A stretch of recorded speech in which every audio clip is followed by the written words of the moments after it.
Alright, so we're going to be talking about thoughts become things tonight, how changing your thoughts can change your reality.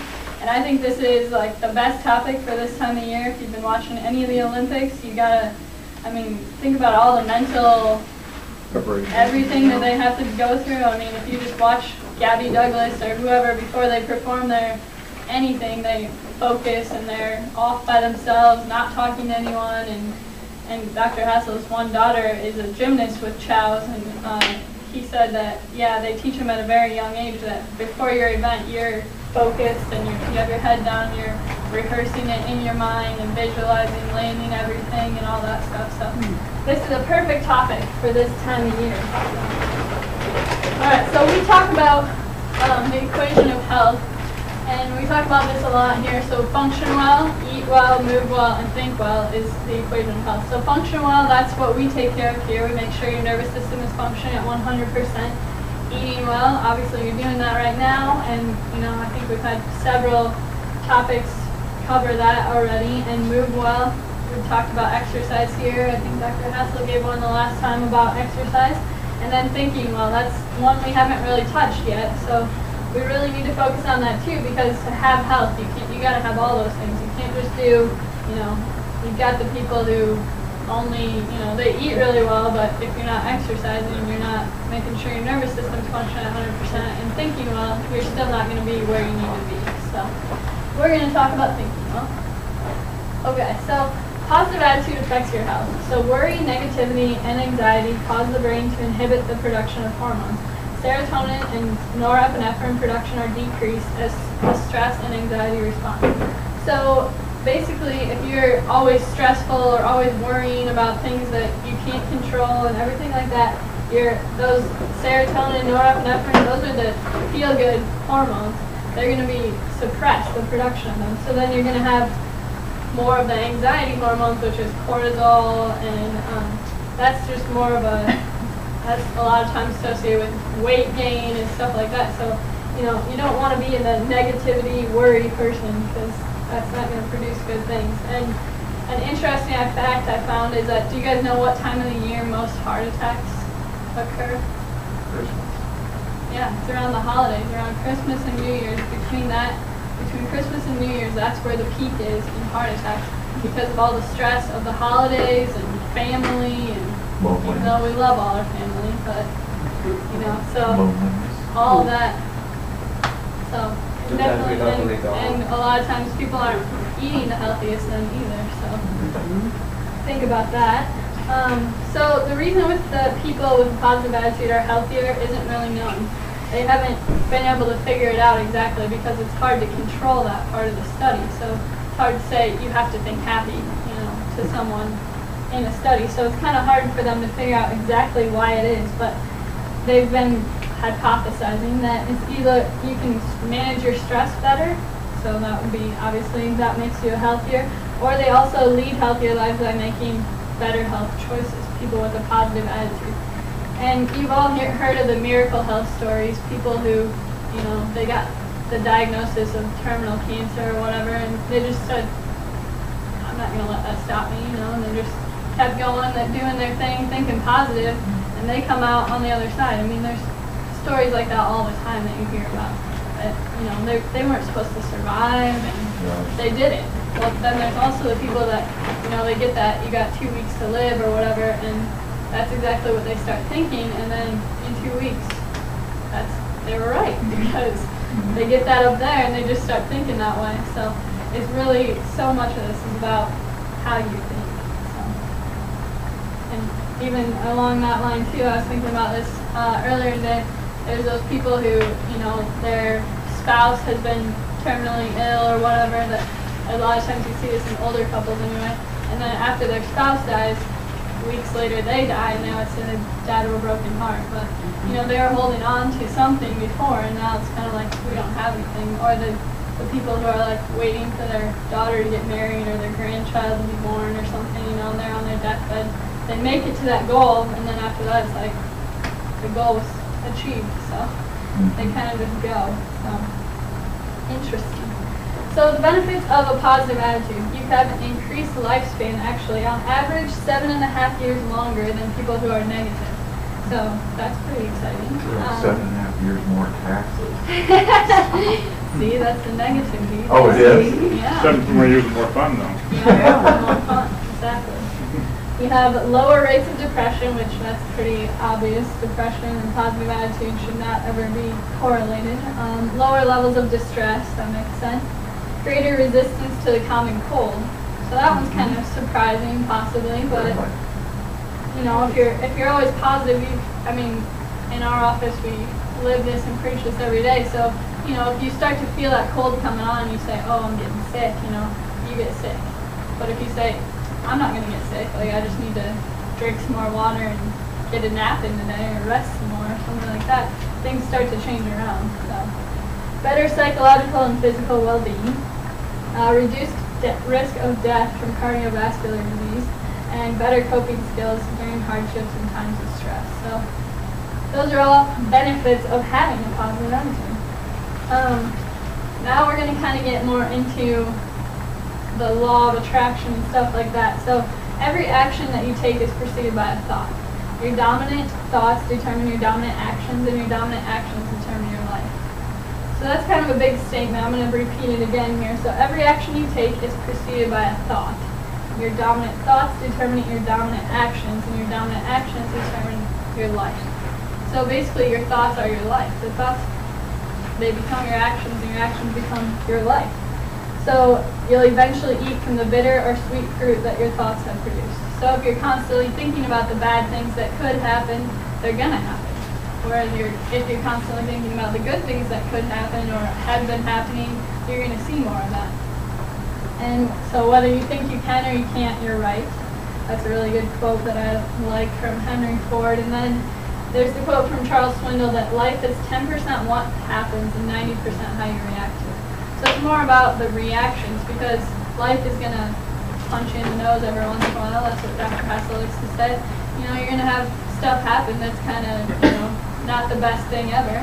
You're going to have a bad day, or you're going to have, you know, a flat tire or whatever, but it's how you react to it. Instead of being all negative, you know, be positive. So turn the positive actions into habits. So we're going to talk about some ways of developing a positive attitude and positive things that we can do to change our attitudes. And I want you guys to develop them into habits and perform them often. So, the law of attraction. So you've probably all heard of the law of attraction, that if you think about things, they come to you. That's basically what it's about. And you probably, I don't know, there was a couple of years ago, The Secret, which is a book and it turned into a movie too, is a big deal that's just based on the law of attraction. So it's the secret of life is basically what it talks about. And so your thoughts are magnetic and have a frequency. So your thoughts have a frequency. So in that book, actually, The Secret, I read it before giving this presentation, it talked about how, think of your thoughts as kind of a transmission, like when you change the channel on the TV. Think of it like that, because those radio waves that are coming to your TV, when you don't like what you're watching, you change the channel. Your thoughts are like that too. So when you don't like what's happening, change your thoughts. So change the channel, and then the frequency that comes out of you is going to be more positive. So as you think, those thoughts are sent into the universe and magnetically attract all the things on the same frequency. So this is kind of like pretty big stuff that we're talking about here. So if we're constantly thinking about those negative things like we talked about, that's what you're going to attract. And even if you say, I don't want to be late, I don't want to be late, I don't want to be late, then you're going to be late, because the universe hears the I don't want to be late part, but it doesn't take into account the I don't want to. So it's kind of like you're going to be late. So you gotta, I'm going to be early, I'm going to be early, I'm going to be early. Exactly, yep. You got to change your self-talk and your talk, even how you're just thinking. So everything sent out returns to its source, which is you. So like I talked about, that frequency or those radio waves, they come back to you. So why don't we have everything we think about? I thought I wanted $1 million today. Why didn't I get it? It's because a lot of times we spend time thinking about the things we don't want. So, we might have some things that we want, or that we, want to do, or we want to have, or we want to goals in our life that we think about, but we also think about the downside of them. So you know, instead of thinking about, oh, I want wealth, we're thinking about, I have all this debt, or I have all these bills, everything comes through the mail is a bill. We're thinking about those things instead, and so that's what we're attracting. If you think, I want a check in the mail, you know, or thinking about when you check your mail, you're thinking happy things instead of you're just going to find another bill in there. Those are the things that are going to come back to you. It doesn't necessarily work in like, you know, a day's time or anything like that. It takes time. You got to change all your thoughts because you're still going to have, even if I'm telling you you need to change your thoughts, it's not going to be a turnaround thing for most people, you know, like unless you already think positive all the time, then that's awesome. But, you know, a lot of us have those lingering negative thoughts in our minds and stuff like that. And so those are the things that are going to overtake. So, most of the time we think about the things we don't want, that's attracting the things we don't want. There's actually a 17-second delay from the thoughts to its manifestation. So, they did this MRI study and told people to think about, like, told them words and then they thought about them, and basically, so a thought comes into your mind constantly, thoughts are coming into our mind. You have 17 seconds to decide if you're going to, basically, if you're going to manifest that thought, let it take place, think about it more, spend more time on it, more energy on it, or you can just say, whatever, I don't want to think about that, and just throw it out the window. So there's kind of a delay there, which is a good thing and a bad thing. So we have that delay so we can change our thoughts, you know. Instead of saying, oh, I don't want another bill in the mail or whatever. Instead of that, as soon as you hear something like that in your mind, you know, kind of snap your fingers or whatever. I was reading all about this kind of stuff, and they're like, whether it's the rubber band technique, or you snap yourself with a rubber band, you know, just change your thoughts. That's not good. Yes. So, unless you like that sort of thing. Yeah. And I've been involved in sports all the time, so growing up and everything, our coach would always say, and when I was in college and competing, he would always say, you know, if you have to clap your hands in front of you while you're running, and, you know, because you're having a negative thought and you're thinking, man, this race isn't very fun, I still have a mile left, I'm hurting. Everybody's hurting. You know, everybody's doing the same thing, running, you know, 4 miles really hard isn't easy for anyone, even the people who are good at it. So it hurts, you know, so you got to just tell yourself, snap out of it or clap your hands or whatever. Just, my brother always says, change the tape. So change the mental tape, what you're thinking. So to know what you're thinking, you must first know how you're feeling. So it's impossible to feel bad and at the same time have good thoughts. So your emotions are really key to knowing what you're thinking. So if you're feeling really sad or mad about something, which is fine, it's fine to feel emotions, you can't have happy thoughts at the same time. So we got to get everything kind of on the same page. So focus on what you want, the ultimate goal. So if your goal is to lose weight, don't think about losing weight, think about your ideal weight. So visualize yourself at that perfect weight or the ideal weight, or, you know, if you want to have wealth, don't think about, you know, the $1 million, think about living that life as if you had that wealth. Does that make sense? Okay. So steps to changing your attitude, because most of us probably have negative thoughts or attitudes every once in a while. Determine what you can control, because the things you can't control, don't waste your time on them. So make a list of the concerns you have, and you'll find out that a lot of them are things that you can't control. You know, if you're thinking about the future and, you know, stuff like that, we can kind of control the future. If we're thinking about the past a lot, it's already happened, you know. So what? Throw it out the window. Doesn't matter anymore. So don't waste your time and energy on things that might not happen or things that have happened, or just focus on what you can control. So change the way you think. Every time you have a negative thought, I've actually been kind of doing this, every time I have a negative thought, I just switch it to a positive thought. And it's tough. And this thing I was reading said that you should write down 3 positive things about the situation, thought, or event. So every time you have that negative thought, instead of just saying, you know, letting it manifest and make you angry or whatever, have a bad day, from then on, you know, write down 3 things that could be positive about it, or turn it to positive, and train yourself to have a more positive outlook. So basically a lot of this stuff is just going to be kind of retraining your mind and your thoughts. So positive self-talk. Replace negative thoughts with positive. So Self-talk is just what you're constantly saying to yourself. You know, if you think you're not an attractive person when you look in the mirror, nobody else is going to think that either. You know, that everybody else is going to think you're unattractive. So you got to change the way you're thinking, even your self-talk, like when you're going to work, you know, I love my job, stuff like that. Like affirmations are what we're going to be talking about too. So affirmations, we kind of do them a lot here in our office. And Dr. Hassel, I know, he said he has his taped up in his shower or something like that. So an affirmation is basically a statement. So it's a carefully formatted statement that should be repeated to yourself and written down frequently. So, and make them visible. So I have mine on my mirror in my bathroom. So to be effective, it needs to be present tense, positive, personal, and specific. So you have to decide on what areas in your life you want to work on and decide what you want. So, you know, if you're really struggling with a relationship or whatever, make that about, you know, I love my wife or I love my children and they make me so happy or whatever it is. And believe what you're saying and change your state while you do it. So you can't just be like, I love my job, you know. That's not going to do it. You got to be like, I love my job, and be really enthusiastic about it. And we're going to do some affirmations here in a second. But I'm going to have you guys watch this video. It's pretty funny. Whoops. Hopefully it comes out. I'll be disappointed if it doesn't.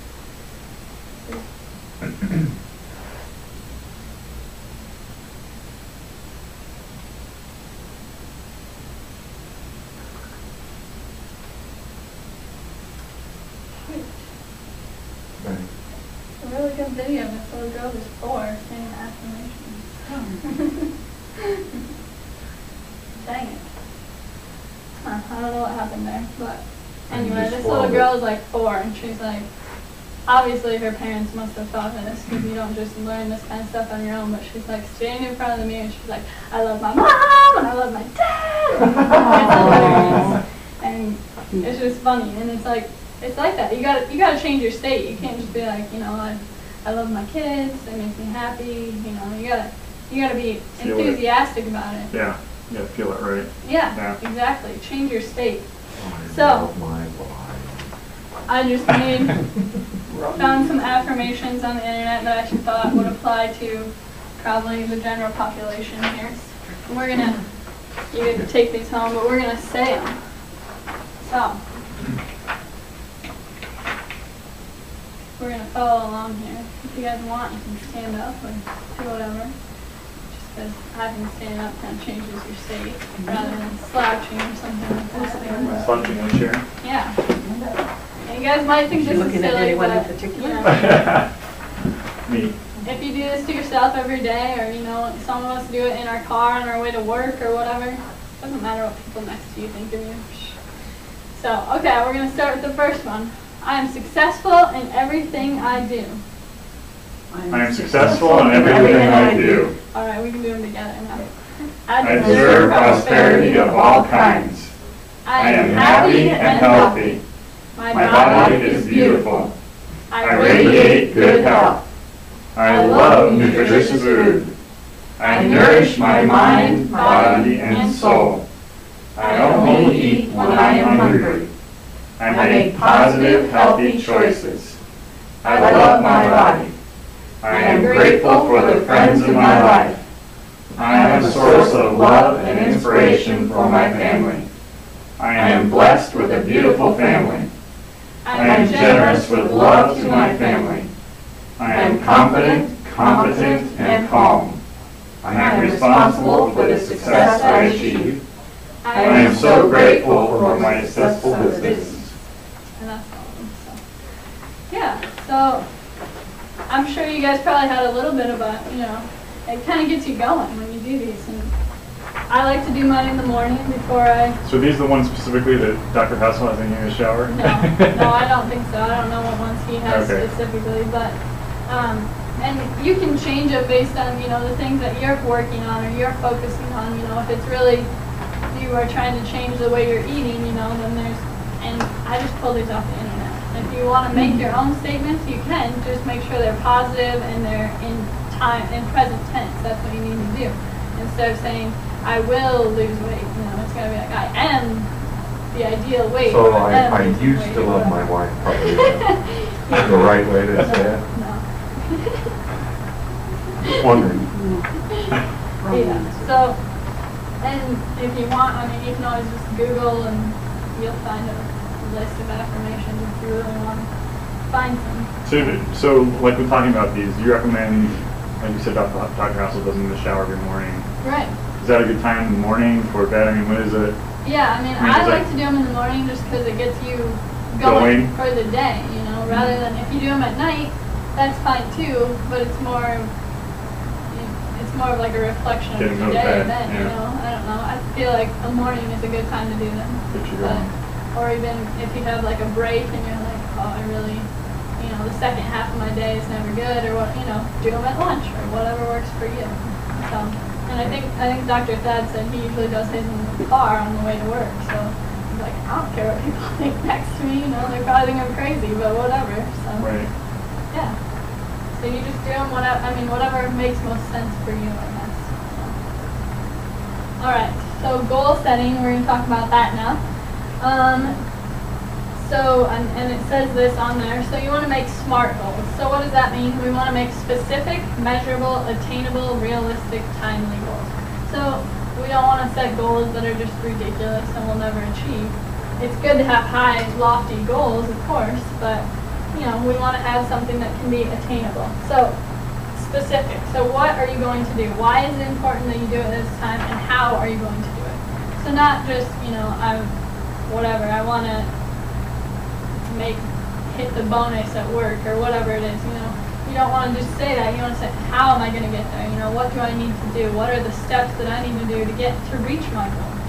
So make it measurable. So, you know, if it's like in our office, you know, we talk a lot about how, you know, the patients that we're seeing and, you know, whatever, you know, how many new patients am I going to get this week or this month or whatever like that. Or, you know, if you're losing weight, how many pounds am I going to lose this month or this week or this whatever. But you don't want to set the goals too far out either, you know, especially if you're, you know, I want to lose 20 pounds of this year. That's a good goal to have. But maybe then break it down to, in the next 2 months, you know, I want to lose, whatever, 10 pounds or 7 pounds or whatever it is. Make them attainable. So your goals should be set to stretch you to achieve them. Obviously, if it's the goal, it's something that you haven't done before, you haven't achieved it. So, you know, it needs to be something that you're reaching for, but you don't want it to be too far out of reach. So, because if it's too far out of reach, you're probably just not going to commit to it. So, like a lot of New Year's resolutions that people have, you know. I think January is the busiest time at gyms, but then I think about mid-February, the gyms are back to what they were before, you know, just the people who were coming before. So make it something that you're going to commit to and a goal that you can reach. Make it realistic, so that kind of goes with attainable. Make it realistic to where you are at the current moment. So don't, you know, if you need a certain skill set that you don't possess to accomplish this goal, it's probably important to first, you know, have that skill set. You know, instead of being like, I'm going to go to Mexico and live there, well, you should probably know how to speak Spanish or whatever, you know. Whatever that skill set be, you should have it before you set your goal. So make it timely. So if you don't set a time, the commitment is too vague. And without a time limit, there's no urgency to start action.